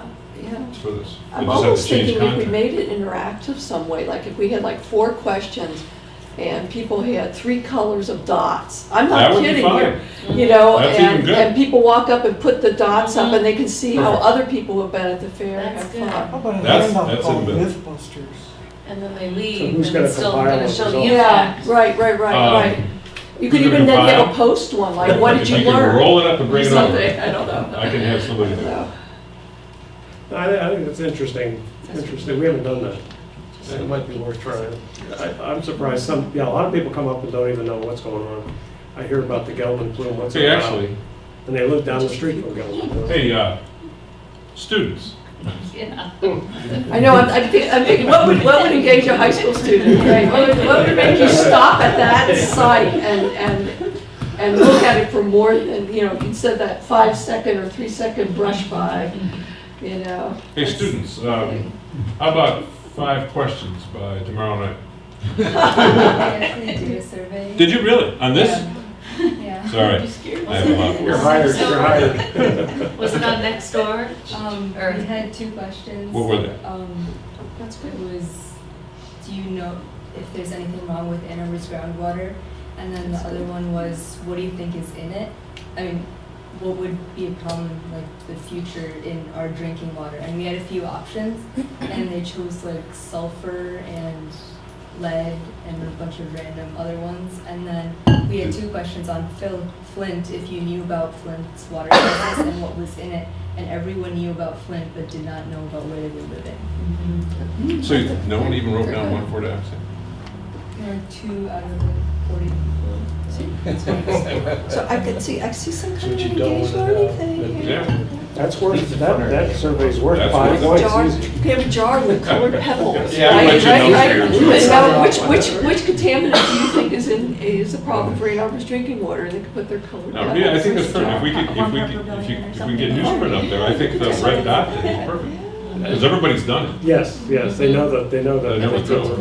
Now, the other issue with Friday, it could be a very rainy Friday, so that's hard. Well, then you have to throw your body over to protect it. Yeah, I can understand that. But take your parka off and put it over there. Good, we can. Do we Well, need we- an awning? Do we need a, We abandoned the Green Fair once because of the thunder and lightning. And earlier, they had predicted thunder and lightning. Well, actually, if there's thunder and lightning, then Roger will be back because. I'm not gonna be at top of the bar. But, All right. do we need a canopy? We can look at the weather coming up. This is a little early to decide. As one of our SRSW people in the Evergreen area, all you Yeah. do is this canopy, but then again, somebody would have to return it to them. And I checked it this morning, and it was showed thunder and lightning. Rita looked at it, it's a little bit less, but it's still 50-60%. If it gets real windy, you don't want anybody there to man it who's not familiar with how to take it down. That's true. And if it's stormy, it'll be windy, and that's a lot more fun. For your punch. Catching stuff with the Do you need volunteers? Yeah, you can Yeah. come. Yes, Come yeah. to it. Yeah, Wait, absolutely. where? Probably Please be do. there. We'll be, So where's? It's on Main Street. On Main Street. on Main Street, Oh, yeah. on the street? It's on To the the street. left or right They of closed Liberty. down the street for this Green Fair. So you'll find, you just walk Okay, down. yeah, the perfect. road. We're usually Yeah, down that'd in be front of like Connor O'Neill's. I don't know where it's gonna Okay. be for sure this year. Yeah. What time? So it's 6 till 9. 6, and we set up a little early. We have to set up and get out of there by 5:30, so. practice that. Someone with Yeah. a quick order of information. Card. Say, Is it Oh, no. Carter SRSW? Yes. It's us. That's Rogers. So 5:30ish, you'll be setting up? Yeah, and it starts at 6, and goes till 8 or 9? Goes till 9. Goes till 9. You don't have to stay there. Okay. Or back- until you wash down the curb. Yeah. Back to Connor the Mills is question right about by, so, yeah, what you you can might always- want to have for educational Take material. a refresher It's from as that. simple as that, and just piggybacking on what the young lady said over there, in terms, maybe it's just a business-sized card on one side that says, do you think Ann Arbor's groundwater is safe, or do you know what's in? Maybe just put it that way, do you know what's in Ann Arbor area groundwater? And on the other side, have the website address for SRSW. It's a good way to engage. Easy way to engage. There's a lot of questions for cards. You know, can you give me a card? A contact, quick contact on the website. You know, just I'm not gonna do this. Somebody else has to do it. Do what? The card Make thing? a card. Well, here's what we're gonna do. I've got all these loose ends I gotta clean up before report back to Burkoff. We'll try and incorporate it. You already do more than Yeah. your share for this. So they're gonna do 5 monitor. questions, they'll get it to me, we'll pass it around, we'll do something with that, okay? Oh, great, thanks. So Roger, is the next item yours, card info structure? Yeah, I'll have assignments for everybody. Take one, pass it on. He's really good at volunteering people. If you're an agency, Quite the delegator, I've learned. you're an agency, I want you to sketch out I'm making him do it now. what information flows in, for your agency, what other entities, how does the information flow among the various other entities? You don't have to do it right now. You can take this home and, What is the GA? and there's an online version too, that if you have to write too small, I can give you the online version where you can zoom in. Roger, what is GA? GAA group? Government and agency, Okay, so I can't read this, so you fill mine out. and that's about all I know about it. And I might be missing some entities, so feel free to pencil them in. But the idea is that, I got this idea because of the aerial photograph of the Gelman site that showed that there was something going on in the marshy area. In these, what is it, Rory? Come on, go with the sign. Did that data ever get promulgated from the marsh area study? It has not been received yet? Nothing yet? No, we haven't received it, but I saw these truck mats, and that led to the discussion at one of the CARD meetings, like, what's going on? Well, it turns out they were doing monitoring, Yep. and it turns out that there were county permits to do certain drilling down to 60 feet, which isn't nearly deep enough. And as a result of that, we found out that they're doing these secret sampling around their site and for a year and a half or whatever it Why was. did you secret sampling if there's permits? Well, it's secret because we don't know if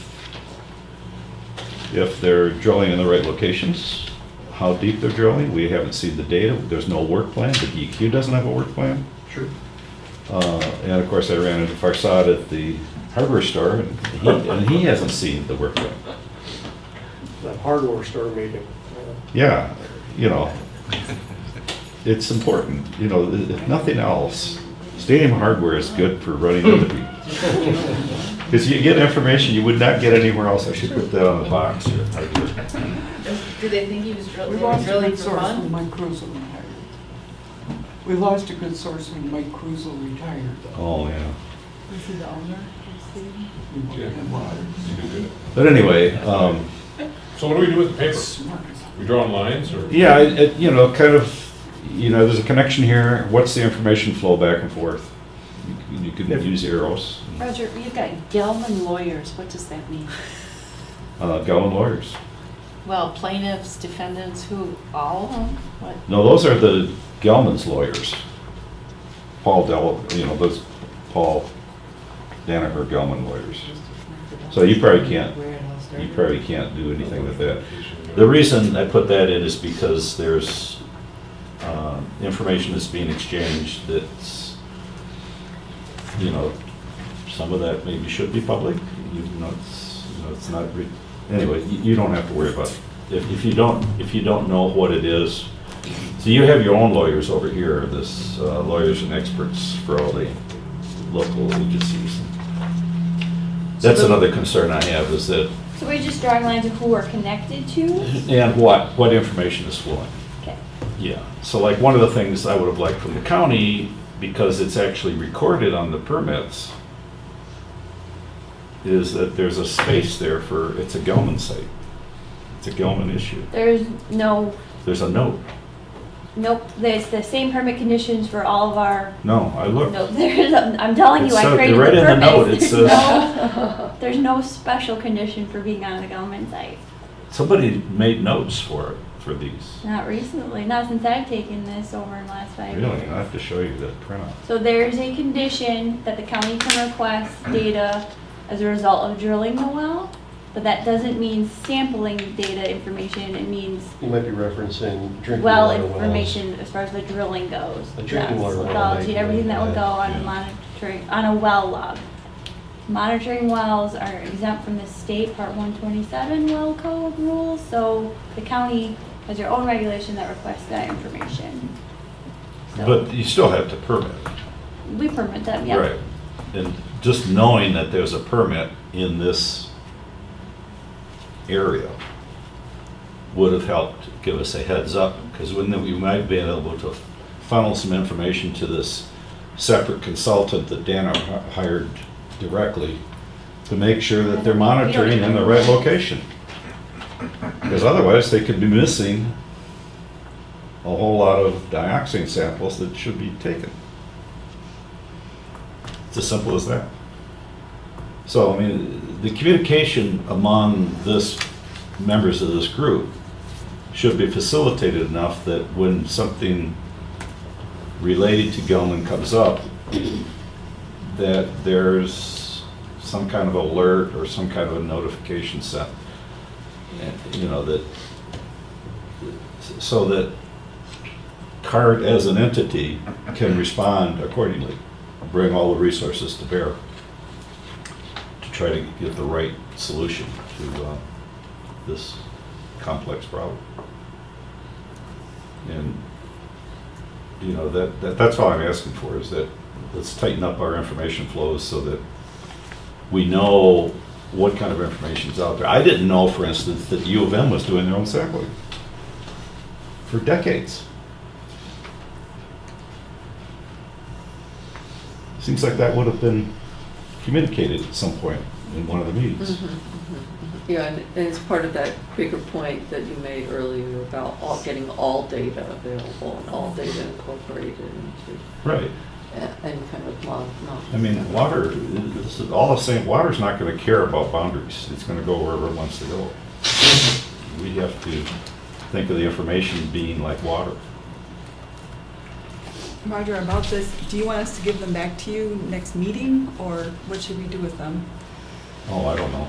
Yeah. All right, and secondly, this is Think our about it. individual experience?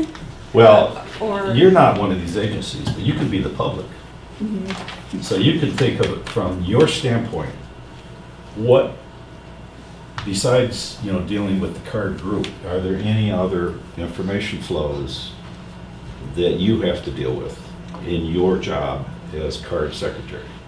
Mhm. Like, for one of the things that you have to deal with Jenny, is who attends this? At what point should they be added to the CARD core list? Mhm.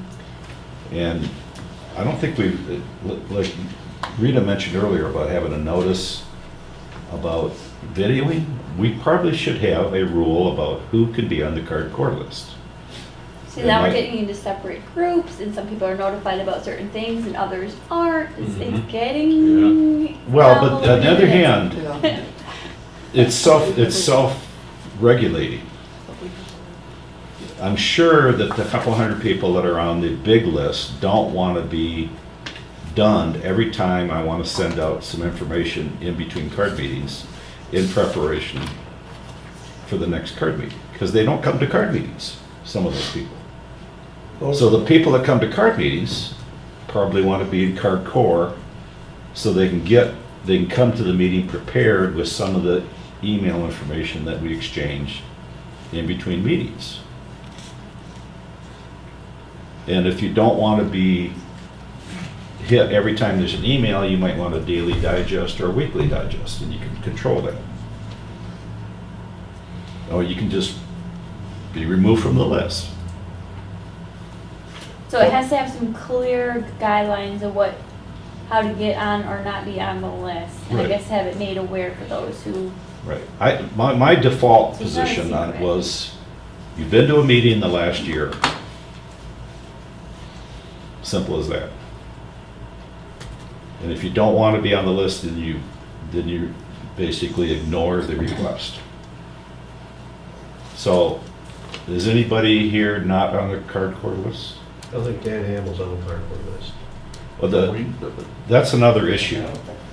Another issue with the DEQ is that we want to have a separate list for the DEQ people. Keep in mind, CARD is a public group. We don't not allow Restrict. anyone in it, whatever agency, so Yep. Dan would fall under that purview to be included in the list. Well, Can't we usually exclude get very short DEQ. notice on stuff that you guys are talking about, and we get, so Okay. plugging them in a little sooner than later is a Request positive regarding thing for communication. in the past.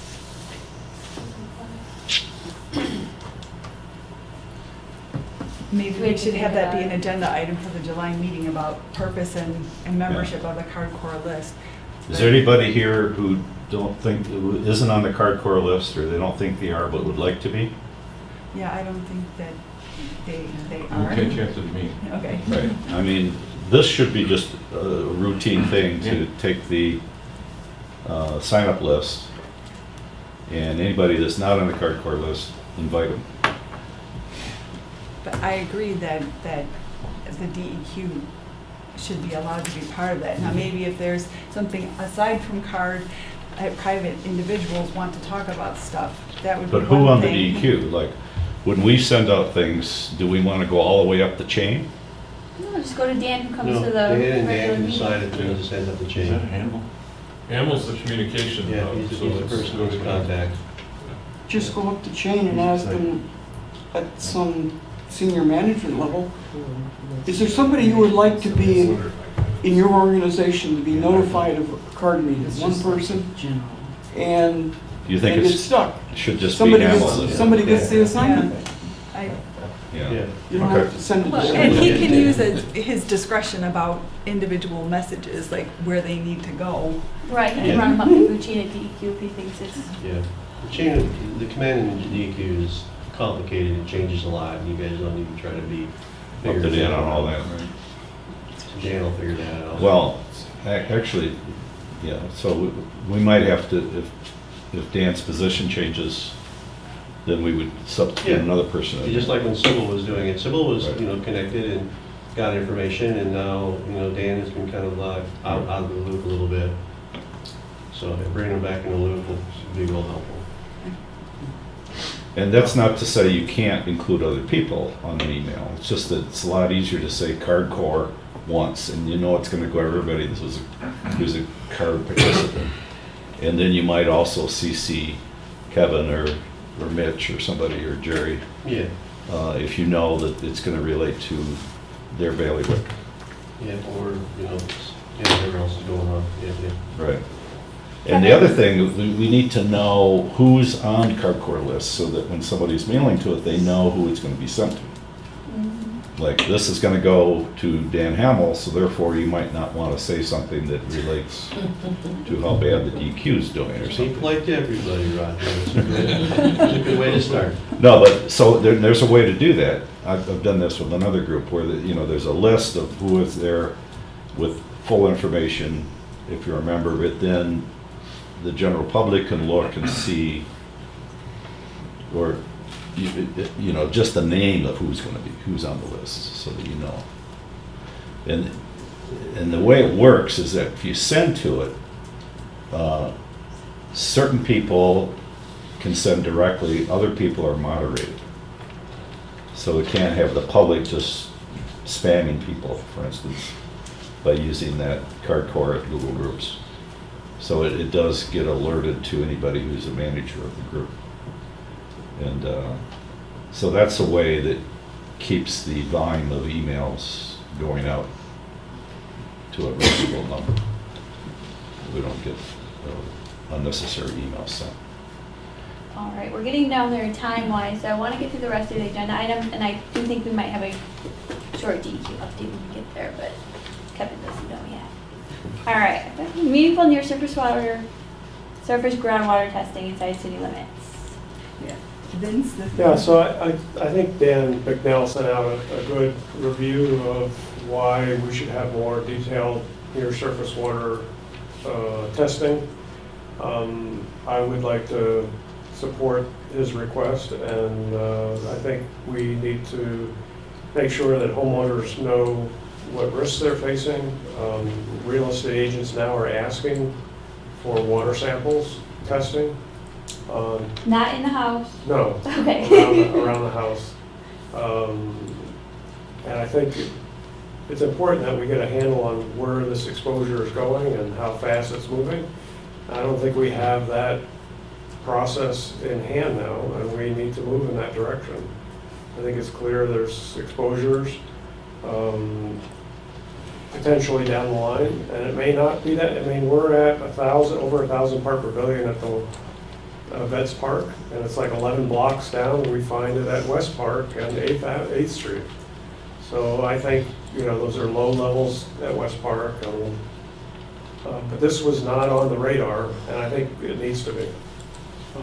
As far as the city is concerned, there's a lot of wet basements. As part of the Elms Creek Watershed Group for the last 20 years, we've talked to a lot of homeowners about wet basements and groundwater seepage and basement replacement because of groundwater seepage. There's seeps coming out of hillsides all over the place. It's a very steep watershed. It drops off very quickly, and I think it's exposing the groundwater in those seeps, and those seeps are also flowing into people's basements and in their neighborhood. And I think we need to have a better handle on how that flow is occurring and what's the rate of the increase in flow, and as far as parts per billion increases. We don't have that now, I don't think. I think CARD could help encourage the DEQ to get that up and going. If we have to go to Gelman for the funds to do that, so be it. Yeah. I spoke to a friend of mine who has some experience in these matters. She made me promise, I can't tell you what and I can't tell you who. However, on her own in a different part of the country, she was quite effective by just taking 1-inch pipe, black iron pipe, and pounding it into the ground 1 foot and 6 feet. That's called a stem well. That's called a stem well. Whatever. Very shallow, yeah. Well, but we are talking about near surface, so I would 10 presume feet. that includes 6 feet. Yeah. And as long as you're not doing it on private property, I'm not sure what permissions are needed. For example, Well, we're if talking we about just- permanent wells. Dan Bicknell, and I agreed, indicated that permanent wells would be preferable. So we could go back and retest them at intervals. We don't have that. They've all tested with temporary wells or in the open creek or in the piped creek in West Park, which we can go back and do again. And West Park came out 4.4 Well, part per billion. West Park, I would suggest the low parts of the Slauson playing fields. We'll start talking about somebody's children, Here's what Vince is talking about. okay? MW 82S had up to 370 parts per billion in 2017. And that's in this aquifer that's shaded in brown here. It's the only shallow well in that area before you get down to West Park. So the land falls away here. So this is Paul's own. Yeah, this is based on that same thing. So you see how it falls away as you.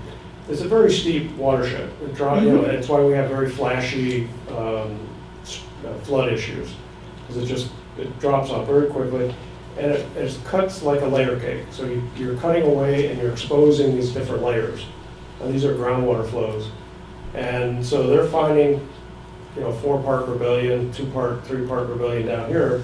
Here it's at over 1,000 at Vets Park. So this is about 11 blocks down.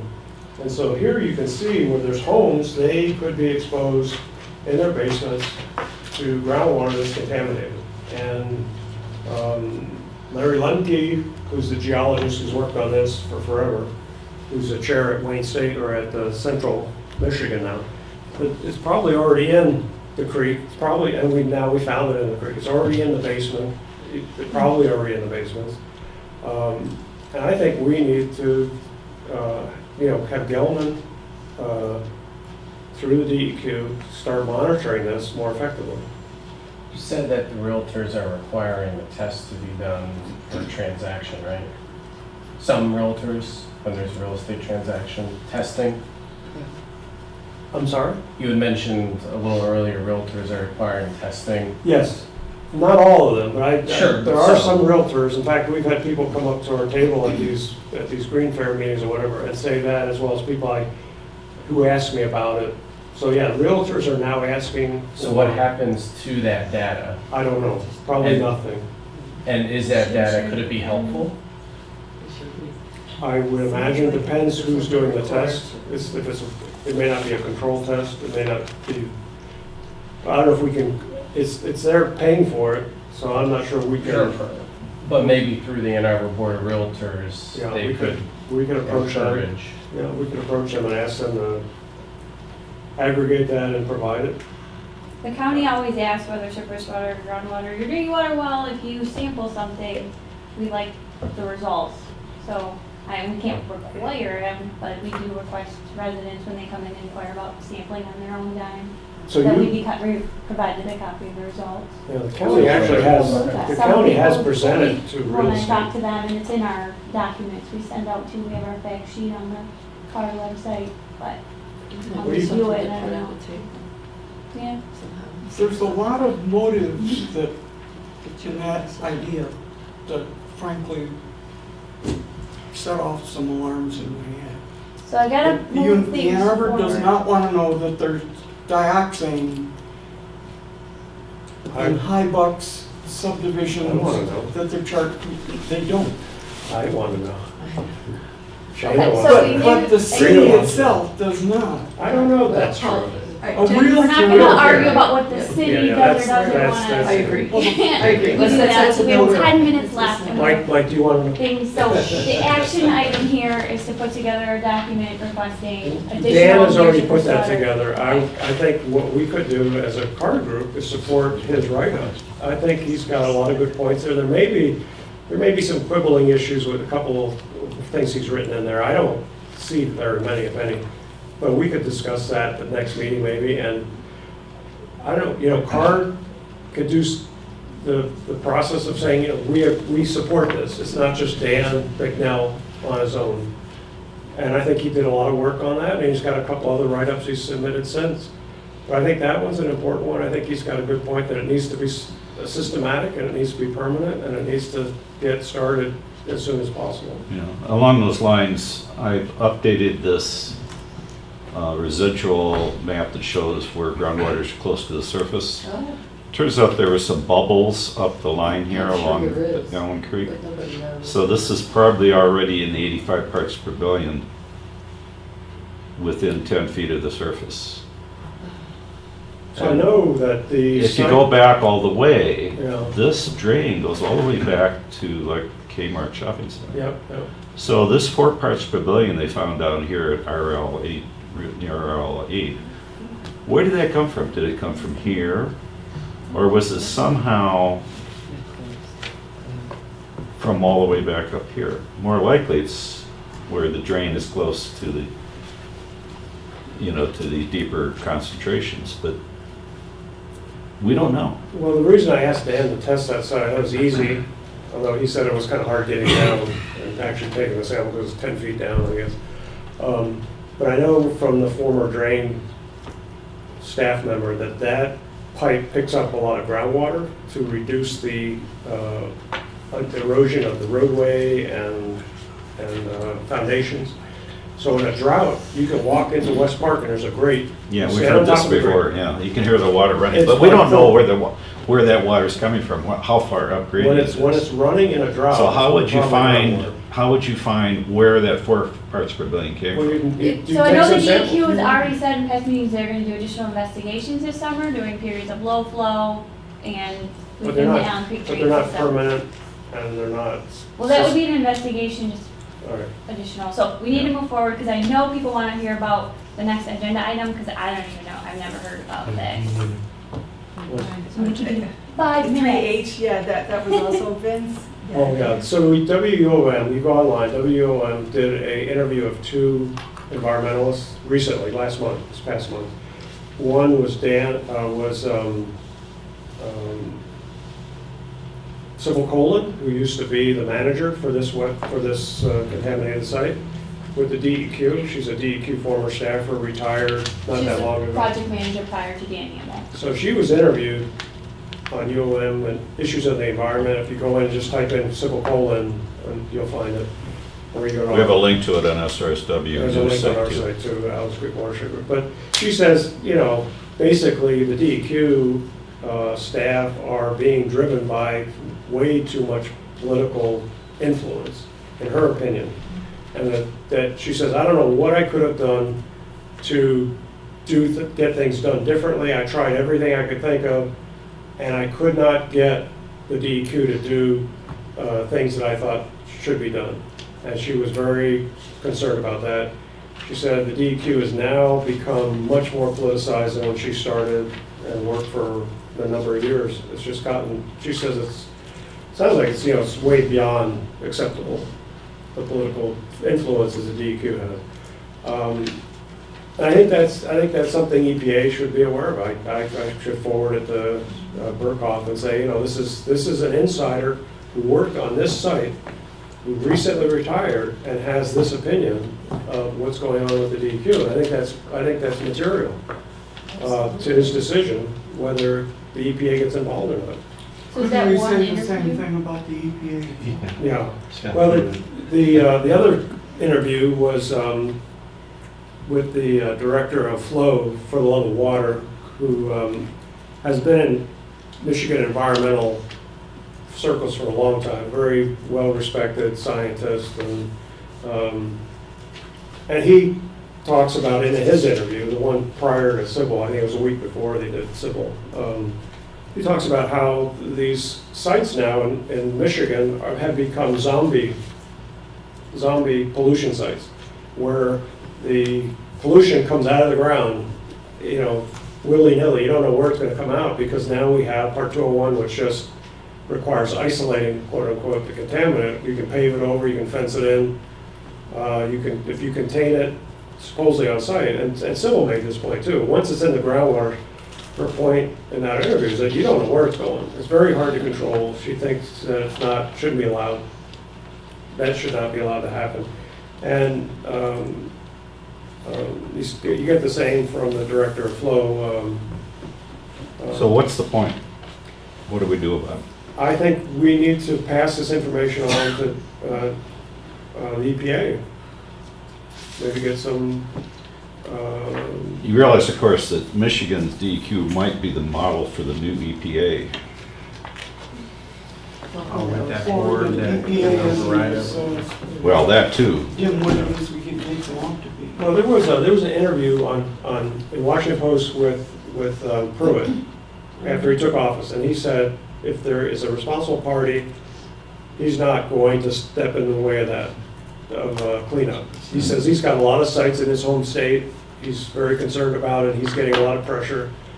When the Sierra Club had their 50th reunion, 50th year anniversary a year ago, Debbie Stabenow was there, and my daughter wanted to meet her, so we walked up to Debbie Stabenow and talked to my daughter, and then after my daughter was, I said, I want to ask you one question. She actually talked about the Gelman site in her talk that she gave. And I asked her, she's out of DC, right? She's in DC all the time. I said, what's your opinion of EPA and Superfund? Is that going to go away? And I told her what the Washington Post article was about. She said, I totally agree with that article. I think that's the kind of I message agree I get that back. Pruitt's not starting with the Superfund to cut, but he's cutting regulations, and anything to do with global climate change is off the table. But it's a So if responsible there's party is the any, key. if there's Which we any have. climate change effects on this site, which I know there are, it's not going to be addressed by the EPA. Well, Okay, Superfund. well, we're not gonna discuss whether EPA will or won't do I want to it. hear about this Charlotte thing. Charlotte. Yeah, Yeah, that I I'm just being part added of? this- Yeah, I just added it to the agenda because I No, thought you that's might like good. to announce it to the group. I know we sent it out on the listserv, but if you just felt like. Yeah, I'll try. I probably should have just looked up, because I just got a Google Doc this afternoon about it. So, I don't know, I'm not part of the planning committee for this. This is an outgrowth of the Michigan sustainability cases. And I think some of you may remember me saying that one of those cases is on 1,4-dioxane. And so there's going to be what they're calling a charrette. It's a lot of time. It's like from 1:45 to 5 on a Saturday afternoon. This Saturday, right? Yes, this Saturday. And so charrette has this weird definition. I don't know. It's basically a discussion of interested parties to try to come up with So solutions. here's the website. So what they're going to focus on, they're going to use this as a site to talk about tools for public education. So there are going to be people at this meeting that are really interested in the content of this site. But there's going to be people from all over the world that are interested in the process of how do you deal with it, how do you inform the public, how do you find information. You know, that, So Roger, you're invited? yeah. And Rita's invited, I'm invited. So yeah, it won't I be- tried to talk Dan Bicknell into coming because I think the role of individuals is key. Like if he hadn't discovered the dioxin that could have been going on for decades more, and him being involved again now that he's retired, I think is key, because he has a lot of background information and knowledge and knows people on both sides of the issue. And that perspective should be represented at this kind of charrette. Yeah. And He's that not he's coming? not inclined to go because he's not that kind of person. He wants to deal with individuals, you know, Okay, so that we are got 2 decision minutes makers. left. So basically, yeah, it's a okay, here's the definition. A meeting in which all stakeholders in a project attempt to resolve conflicts and map solutions. So it's open to the public. Yeah, it's open to the public and anyone can come. And there's still room. I did talk with one of the persons who's involved this afternoon. And I've got to say, I think that they're sort of feeling their way for this, but this is like It's a used start. as an example. Yeah. The dioxin has been, which really surprised me. This So- is great, the U of M is Because it's involved. something You know, that- this is what first Sluswell has step. said should be happening Yeah. at the university. Should be local issues, not just in Africa. Okay. So, Yeah, yeah, so I that's just what it wanted to is. let people know about If you it. guys Yeah, are thank you. interested, come and see. I mean, the worst that can happen is you don't like it and you leave, right? I mean, I probably have to stay for the whole thing. So this is my case study.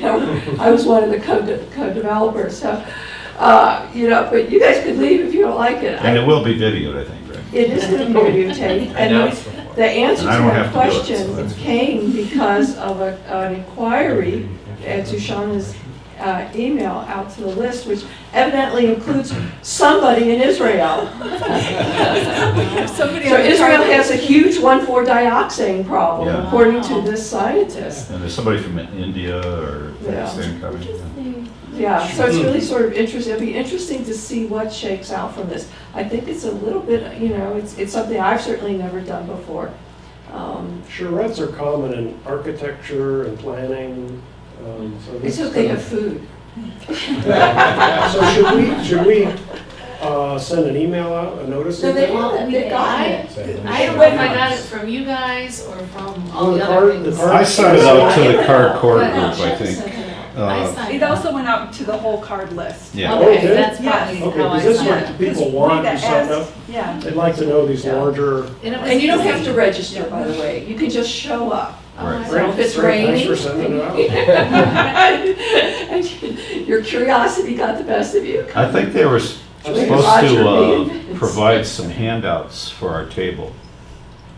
At the charrette? I think At that'd the be a Green great Fair. Yeah, idea. I asked what they wanted, they said just show up. I'll You check, did that I'll check email. back with them. Then email. Whatever's left from the Okay. green fair. we're gonna Because that could be our handout. Yes, I was searching for it. Jenny, did you say you had one thing Yeah, about? we have somebody else. Go, go. Are you able to announce the new appointments within the DEQ yet, or is that still not officially? There is there's been promotions and demotions at several levels of management, and there is a new individual, I can't remember his name off the top of my head. He was a commissioner, environmental commissioner for Kentucky, retired from Kentucky, and we hired him to take Mike McClellan's place. And Mike McClellan's taken another job internally, and he's over all of the programs, air, water, land. There'll probably be something coming out. Dan can share it back Okay. through the I know course of Christian that. Schweikel was in Lansing today, and they were introduced to this gentleman, so I didn't know if there was something official yet. Yeah, if it was he forthcoming. just started on Monday, and I haven't met him yet either. More updates to come. We just need to contact the person at the DEQ who's in charge of updating the organization chart. It's changing a Oh, lot. I know. That's what I'm saying, Yeah. it's like one person I full-time. showed that to Mitch. I said, Mitch, I don't know who this person is. Right. Who's who? All right, It's I okay, think can you that's it. straighten me Oh, out? I do want everybody to note the date of the next CARD meeting. It's scheduled for the second Tuesday in July, July 10th, starting at 5:30, because that's moved up a half hour, because second Tuesdays of the month are Scioto Township board meetings, right? So everybody, please note that date and time. I won't be here, Thank you. Okay. so Mike? I think I will be. Okay, and Jenny? Yep. July 10th, 5:30. All right, so I move that we close the meeting. Second. All right, but I have a partying thing for everybody to watch here. Because this is. So we turn the tape off? No, no, this is fine. I just want to say one word to you. Plastics. Just one word. Plastics. Yes, sir. Are you listening? Yes, sir. Peace out.